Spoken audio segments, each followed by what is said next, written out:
लेकिन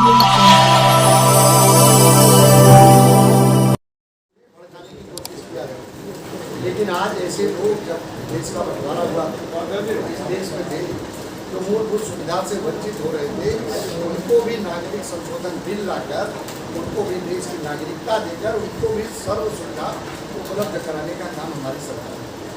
3 तलाक का मामला अगर देखें तो हमारी जो मुस्लिम महिलाएं उनको किस तरह से तलाक कहते हैं, उनको किस तरह से न्याय नहीं मिलता था, लेकिन हमारी सरकार की वो प्रतिबद्धता में था, संकल्प में था, हमने 3 तलाक को बिल भी लाकर और उसमें जो है उन मुस्लिम महिलाओं को भी न्याय दिलाने का काम हमारी सरकार ने 370 हो 35 हो।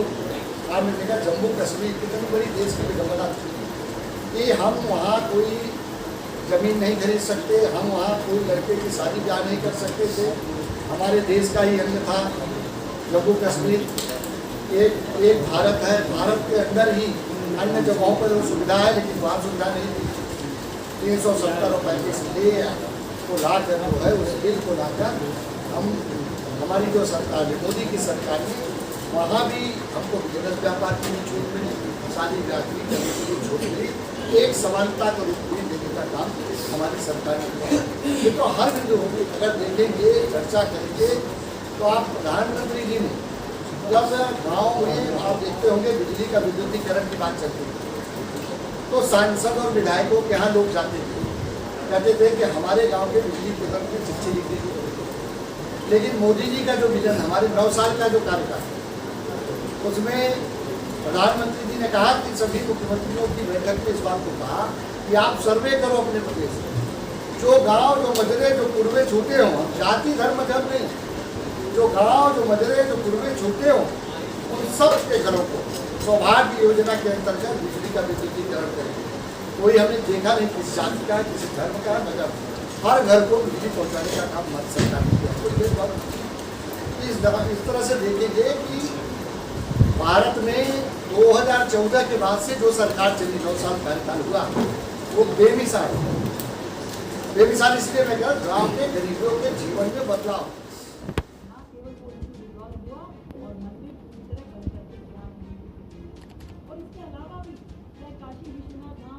चाहे महाकालेश्वर हो, इतने बड़े हमारे जो आस्था के तीर्थ थे उनको डेवलप किया, उनको एक नया विजन देकर के तैयार किया गया जो वर्षों से ऐसे पड़े थे जैसे उनकी और किसी का ध्यान मैं समझती हूँ कि आयात किया करते थे। आज मोबाइल का सबसे बड़ा मैन्युफैक्चरर भारत हो गया।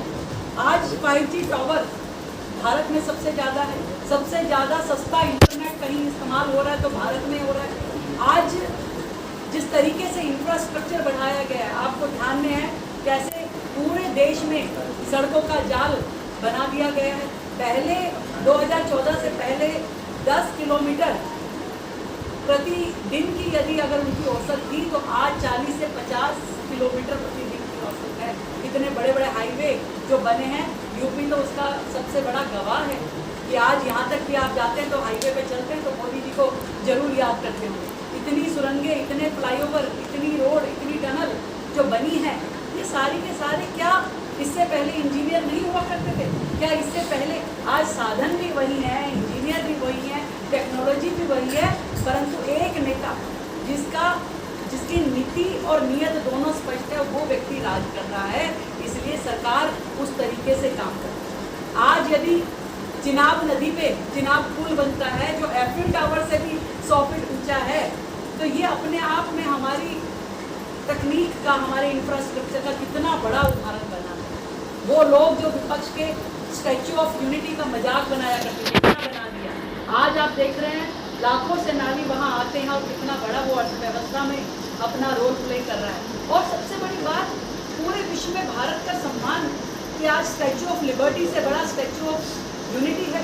तो ये जो अचीवमेंट्स एक के बाद एक हमारे देश में हो रही है, कितनी बड़ी बात है कि कोविड के समय में ना तो हमारी अर्थव्यवस्था बिखरी ना रुकी और ना ही हमारे देश में एक भी व्यक्ति भूखा मरा होगा।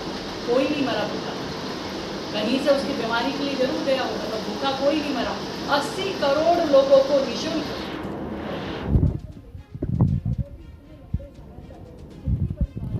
ना उनसे उनकी पार्टी पूछी गई होगी, ना धर्म ना जात, जिसको ज़रूरत थी उसको पहुंचाया गया और आज 80 करोड़ लोग अभी तक भी राशन ले रहे हैं। कितनी बड़ी बात है कि किसी माँ ने अपने बच्चे को भूखा नहीं सुलाया।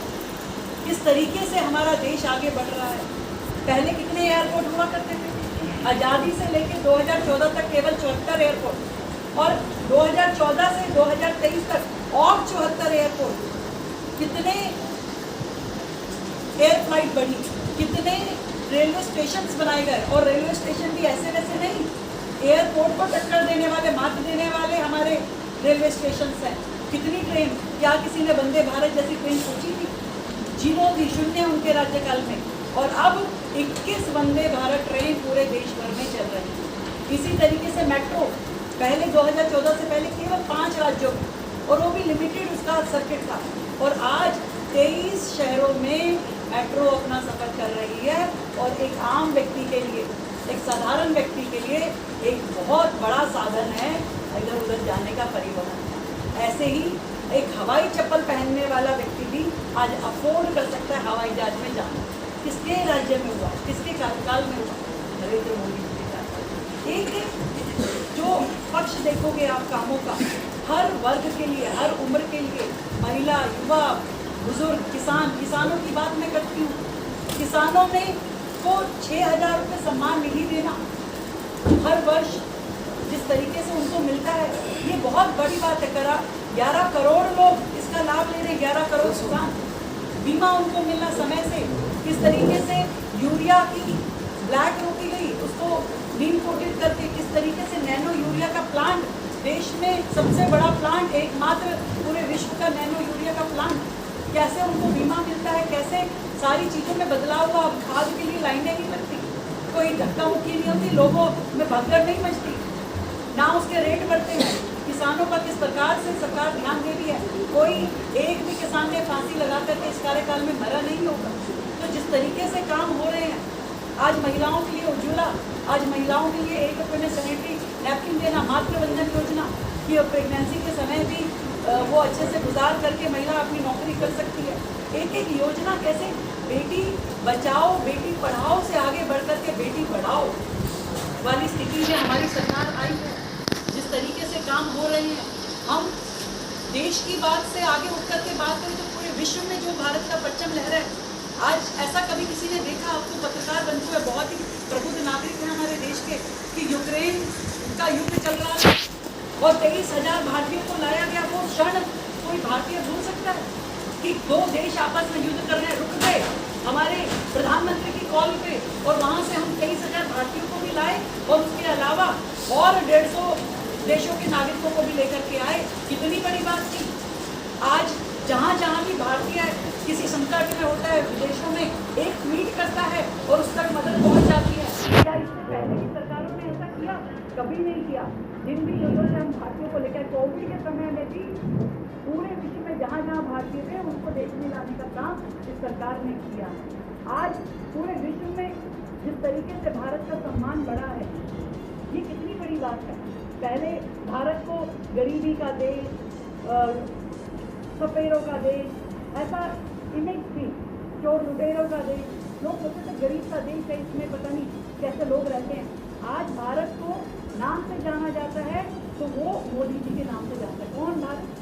मोदी जी वाला भारत। आज योगा डे जैसा इवेंट क्रिएट कर करके पूरे विश्व में भारतीय संस्कृति का मान सम्मान बढ़ाया। आज हमारे देश की एक एक चीज विश्व के पटल पे जा रही है। आज G20 जैसा इवेंट हमारे देश में होता है और होता कहाँ है? कश्मीर में जाकर के करने की हिम्मत यदि किसी सरकार ने दिखाई है, अपने पे जिसको विश्वास था कि मैं इतने सारे विदेशी राजदूतों को वहाँ लेके जाएंगे और कोई इतना दुर्घटना होने की किसी की हिम्मत नहीं है, ये विश्वास यदि किसी ने जताया तो भारत की मोदी सरकार ने, भारतीय जनता पार्टी सरकार के कार्यकाल में। आप सबने देखा धारा 370 कैसे हटी। कोई एक दंगा, कोई एक घटना हुई, ऐसा जो एक मुद्दा बना हुआ था। आज पूरा भारत आपस में विलय हो गया। एक विधान, एक संविधान, एक विधान, जिस पे आज लाल चौक पे तिरंगा अगर लहर रहा है तो वो केवल और केवल भारतीय जनता पार्टी की सरकार के साथ। राम मंदिर जैसे स्वच्छता की बात कर रहा है, शौचालय की बात कर रहा है, बेटियों के लिए सैनिटरी नैपकिन की बात कर रहा है।